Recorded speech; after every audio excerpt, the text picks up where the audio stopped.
Hello दोस्तों, आप सभी के कैसे हैं। मैं उम्मीद करता हूं कि आप सभी के बहुत ही बढ़िया होंगे, बहुत ही ज़बरदस्त होंगे। दोस्तों, आज हम लोग करने वाले हैं झारखंड जेएसएससी सीजीएल के लिए कंप्यूटर ज्ञान। आप सभी को पता होगा कि झारखंड जेएसएससी सीजीएल में टोटल कंप्यूटर से 20 प्रश्न पूछा जाता है और ये सारे प्रश्न जो एग्जाम में आते हैं बहुत ही आसान होते हैं। दोस्तों, अगर आप प्रीवियस ईयर क्वेश्चन को उठा कर देखेंगे तो आपको लगेगा कि अगर हम थोड़ा बहुत ही पढ़ लेते हैं कंप्यूटर तो आराम से 15+ नंबर उठा सकते हैं। इतना आसान प्रश्न पूछता है। इसलिए मैं बोल रहा हूँ कि अगर आप थोड़ा बहुत ही पढ़ते हैं कंप्यूटर, पर डे अगर आप 1 घंटा भी कंप्यूटर समय देते हैं, आधा घंटा भी समय देते हैं, तो आप आराम से 18+ कंप्यूटर में ला सकते हैं। क्योंकि दोस्तों, जो कंप्यूटर है ये एक तरफ से जो है नंबर बढ़ाने वाला सब्जेक्ट है, क्योंकि इसका सिलेबस बहुत छोटा होता है। ठीक है, क्योंकि क्वेश्चन जो पूछता है वो बहुत ऊपर ऊपर पूछता है। मैं इसीलिए बोल रहा हूँ। ठीक है, तो चलिए हम लोग आज की सेशन को शुरुआत करते हैं। और ये दोस्तों प्रैक्टिस सेट नंबर दूसरा है। एक सेट हम लोग ऑलरेडी कवर कर चुके हैं। ठीक है, आप जाइए मेरे प्लेलिस्ट में, वहाँ आपको वीडियो मिल जाएगा। मैं सारा का प्लेलिस्ट अलग अलग बना दूंगा। तो आइए सीधा हम लोग क्वेश्चन पाते हैं। आज का जो पहला प्रश्न आपकी स्क्रीन पे, पहला प्रश्न है, कौन सा पार्ट कंप्यूटर का दिमाग है। कौन सा पार्ट जो है वो कंप्यूटर का दिमाग कहलाता है। तो आपसे पता है दोस्तों, वो है सीपीयू, सेंट्रल प्रोसेसिव यूनिट इसका फुल फॉर्म होता है। तो इस क्वेश्चन का राइट आंसर सीपीयू हो जाएगा। नेक्स्ट है अगला नंबर प्रश्न, कंप्यूटर के सेंट्रल प्रोसेसिंग यूनिट का फंक्शन क्या है। बताना है कंप्यूटर के सेंट्रल प्रोसेसिंग यूनिट का फंक्शन क्या है।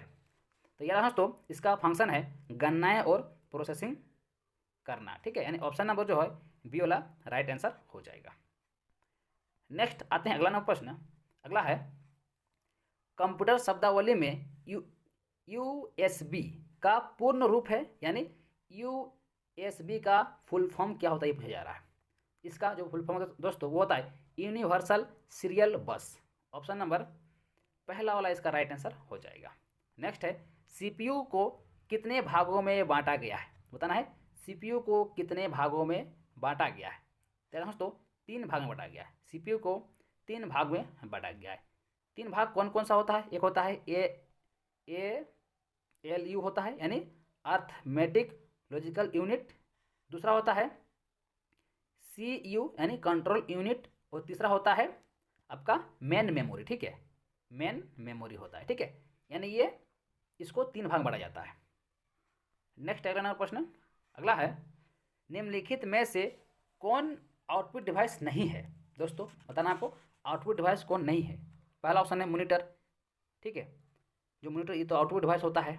प्रिंटर भी आउटपुट डिवाइस होता है, प्लॉटर भी आउटपुट डिवाइस होता है। यानी ऑप्शन नंबर जो बी बच गया है ये होता है आपका इनपुट डिवाइस। तो यहाँ क्वेश्चन पूछा कि कौन आउटपुट डिवाइस नहीं है। जो दोस्तों टच जो स्क्रीन है आउटपुट डिवाइस वो नहीं है। टच स्क्रीन एक इनपुट डिवाइस है। ठीक है, नेक्स्ट आता हूँ अगला प्रश्न। अगला प्रश्न है 20 प्रश्न दोस्तों। इसमें इसको हम लोग बहुत ही कम समय में कवर करेंगे। आपसे हम ज़्यादा समय नहीं लेंगे। ठीक है, क्योंकि आपको भी बहुत कुछ पढ़ना है। आप मेरे साथ मात्र 10 मिनट समय निकालिए। 10 मिनट में मैं पूरा कंप्यूटर को कवर कर दूंगा। ठीक है, अगला है, कंप्यूटर का मॉनिटर होता है। एक सेकंड एक सेकंड एक सेकंड। हाँ, कंप्यूटर का मॉनिटर होता है। कंप्यूटर का मॉनिटर क्या होता है तो ये रखना है, जो कंप्यूटर का मॉनिटर होता है वो एक प्रकार का आउटपुट डिवाइस होता है। ठीक है, मॉनिटर से क्या होता है, हम लोग देखते हैं स्क्रीन में जो भी चलता है, वीडियो चलता है, कुछ गाना चलता है, जो भी कुछ स्क्रीन पर चलता है उसको हम लोग देखते हैं, यानी देखने का काम करते हैं। यानी हमको आउटपुट दे रहा है तभी तो उसको हम देख रहे हैं ना। तो मॉनिटर क्या हो जाएगा, आउटपुट डिवाइस हो जाएगा। नेक्स्ट है, कंप्यूटर का मुख्य सिस्टम बोर्ड डेस्क कहलाता है। कंप्यूटर का मुख्य सिस्टम बोर्ड क्या कहलाता है। तो दोस्तों वो जो कहलाता है वो कहलाता है मदरबोर्ड। ठीक है, क्या कहलाता है, मदरबोर्ड। ऑप्शन नंबर बी वाला इसका राइट आंसर हो जाएगा। नेक्स्ट अगला प्रश्न अगला है, कंप्यूटर के सभी हार्डवेयर की जांच निम्न में से कौन करता है। कंप्यूटर के सभी हार्डवेयर की जांच निम्न में से कौन करता है। तो दोस्तों वो जो करता है वो है BIOS करता है। ठीक है, इसका फुल फॉर्म क्या होता है, इसका फुल फॉर्म होता है दोस्तों बेसिक इनपुट आउटपुट सिस्टम। यहाँ लिख भी देता हूँ, बेसिक इनपुट आउटपुट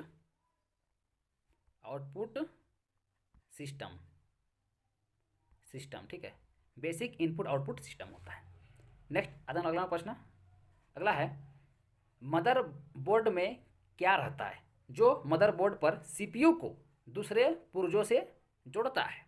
तो दोस्तों उसमें जो रहता है वो रहता है आपका प्राइमरी मेमोरी होता है, ठीक है, primary memory. Option number D वाला इसका राइट आंसर है दोस्तों, प्राइमरी मेमोरी उसमें रहता है। अगला है कंप्यूटर की क्षमता और अनुकूलत को बढ़ाने के लिए उपयोग किया जाता है। कंप्यूटर की क्षमता को और अनुकूलत को बढ़ाने के लिए किस चीज़ का प्रयोग किया जाता है? दोस्तों विस्तार। अब विस्तार से ही लग रहे हैं, विस्तार मतलब क्या होता है? बढ़ाना, विस्तार करना। तो इसका राइट आंसर क्या हो जाएगा? विस्तार कार्ड। ऑप्शन नंबर पहला वाला राइट आंसर हो जाएगा, विस्तार कार्ड, ठीक है। नेक्स्ट हम लोग चलते हैं अगला नंबर प्रश्न। बहुत ही आसान प्रश्न पूछा है दोस्तों, इसी प्रकार से आपका एग्जाम में प्रश्न रहेगा, ज़्यादा हार्ड प्रश्न रहता ही नहीं है। अब देखे होंगे जो पिछला एग्जाम हुआ उसमें देखे होंगे बहुत आसान प्रश्न पूछ दिया, ठीक है।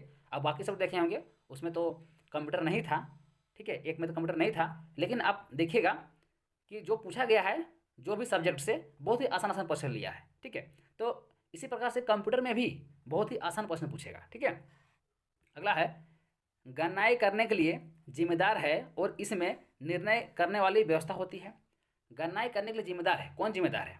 तो गणना करना मतलब क्या होता है? गणना एक तरफ से क्या होता है? मैथमेटिक्स का पार्ट हो गया ना, मैथ का पार्ट हो गया, इसीलिए अर्थमेटिक वाला हो जाएगा, है ना, अर्थमेटिक एंड लॉजिक यूनिट हो जाएगा इसका रहने। जहाँ भी मैथ का बात करेगा, गणना करना, जोड़ना, घटाना, जो भी बात करेगा वहाँ पर हमेशा अर्थमेटिक एंड लॉजिक यूनिट ही आएगा, ठीक है। यानी ALU कहीं के लिखा रहेगा, ALU, इसका पूरा नाम ही होता है arithmetic and logic unit. Next आता है अगला प्रश्न। अगला है देखिए, CPU और इनपुट आउटपुट के बीच सिग्नलों के मूवमेंट को कौन नियंत्रित करता है? CPU और इनपुट आउटपुट के बीच सिग्नलों के मूवमेंट को कौन नियंत्रित करता है? तो दोस्तों वो नियंत्रित करता है, इसका राइट आंसर हो जाएगा आपका कंट्रोल यूनिट हो जाएगा ना, control unit. Option number B वाला राइट आंसर, कंट्रोल यूनिट। कहें कि इसका शॉर्ट में लिखा रहेगा CU, तो इसका मतलब होता है कंट्रोल यूनिट। नेक्स्ट चलते हैं अगला प्रश्न। अगला है प्रोसेसर के 3 मुख्य भाग है, बताना है प्रोसेसर के 3 मुख्य भाग क्या है? तो प्रोसेसर के 3 जो मुख्य भाग है दोस्तों वो है आपका ALU और एक कंट्रोल यूनिट और तीसरा रैम, ये 3 मुख्य भाग होता है। Option number B right answer हो जाएगा। नेक्स्ट अगला प्रश्न। अगला है CPU और ALU में डैश होते हैं, इसमें क्या होते हैं? तो यहाँ दोस्तों इसमें रजिस्टर होते हैं, रजिस्टर। ऑप्शन नंबर जो है बी वाला राइट आंसर हो जाएगा, ठीक है। दोस्तों कंप्यूटर के लिए एक हम महामैराथन वीडियो भी लाएंगे, ठीक है, जिसमें हम कंप्यूटर का बहुत सारा जो प्रश्न है, इंपॉर्टेंट प्रश्न, थोड़ा सा कॉन्सेप्ट बेसिस पे रहेगा वो सारा प्रश्न हम एक वीडियो में लाएंगे एग्जाम से पहले, इसलिए चैनल जरूर सब्सक्राइब कर लीजिएगा, ठीक है। एक ही वीडियो में आपको हम सारा चीज़ दे देंगे लास्ट में, ठीक है। अगला है अगला प्रश्न, निम्नलिखित में से क्या कंप्यूटर हार्डवेयर नहीं है? क्या कंप्यूटर हार्डवेयर नहीं है निम्नलिखित में से बताना है। देखिए जो ALU है ना, यहाँ पर जो ऑप्शन दिया हुआ है ALU जिसको हम लोग अर्थमेटिक एंड लॉजिक यूनिट कहते हैं, ये एक हार्डवेयर नहीं है। ये क्या है? एक CPU का एक इकाई है, CPU का एक यूनिट है ALU, ठीक है। ये कंप्यूटर हार्डवेयर का भाग नहीं है। नेक्स्ट आते हैं इनपुट और आउटपुट उपकरण का नियंत्रण किसके द्वारा किया जाता है? ना वो इनपुट और आउटपुट उपकरण का नियंत्रण किसके द्वारा किया जाता है? तेरा दोस्तों कंट्रोल यूनिट के द्वारा किया जाता है, ठीक है, control unit. Option number A वाला इसका राइट आंसर है। देखिए यहाँ पर नियंत्रण की बात किया है, नियंत्रण तो कौन नियंत्रण करेगा? कंट्रोल करेगा वही ना, इसको नियंत्रण करेगा। नेक्स्ट अगला नंबर प्रश्न। अगला है अंकगणित और तार्किक गणना किसके द्वारा किया जाता है? मैंने अभी जस्ट कुछ देर पहले बताया क्वेश्चंस में कि जहाँ पर अंकगणित, जहाँ पर मैथमेटिक्स का बात आएगा, जहाँ पर रीजनिंग का बात आएगा, वहाँ पर हमेशा अर्थमेटिक लॉजिक यूनिट ही आएगा, यानी ALU। यहाँ पर देखिए शॉर्ट में लिखा हुआ है ALU। ऑप्शन नंबर सी वाला इसका राइट आंसर हो जाएगा, जिसका फुल फॉर्म होता है arithmetic logic unit. Next 48 number प्रश्न देखिए। 48 नंबर प्रश्न क्या है? 148 नंबर प्रश्न, निम्नलिखित में से उस सही विकल्प का चयन करें जो इनपुट डिवाइस के हिस्सों का निर्माण करता है। इनपुट डिवाइस के हिस्से का निर्माण करता है। तो दोस्तों आपका कीवर्ड है ना, कीवर्ड, इसको ऑप्शन नंबर सी में दिया हुआ है कीबोर्ड, ठीक है। नेक्स्ट अगला नंबर प्रश्न है देखिए स्मृति हिंदी होता है, जिसका इंग्लिश में मेमोरी कहते हैं। आप लोग सुनेंगे मेमोरी, तो मेमोरी को हिंदी में स्मृति बोला जाता है, ठीक है। जो मेमोरी होता है, मेमोरी में आंकड़ों की स्थिति को विशेष रूप से व्यक्त करने का साधन है। व्यक्त करने का साधन क्या है? तो वह दोस्तों आपका पता, है ना। इस क्वेश्चन का राइट आंसर क्या हो जाएगा दोस्तों? पता हो जाएगा। ऑप्शन नंबर बी वाला राइट आंसर हो जाएगा। इसको मेमोरी एड्रेस भी कहते हैं, पता, है ना। नेक्स्ट है, वर्तमान में सीपीयू द्वारा निष्पादित प्रोग्राम और डेटा निम्न में से कौन स्टोर करता है? कौन स्टोर करता है दोस्तों?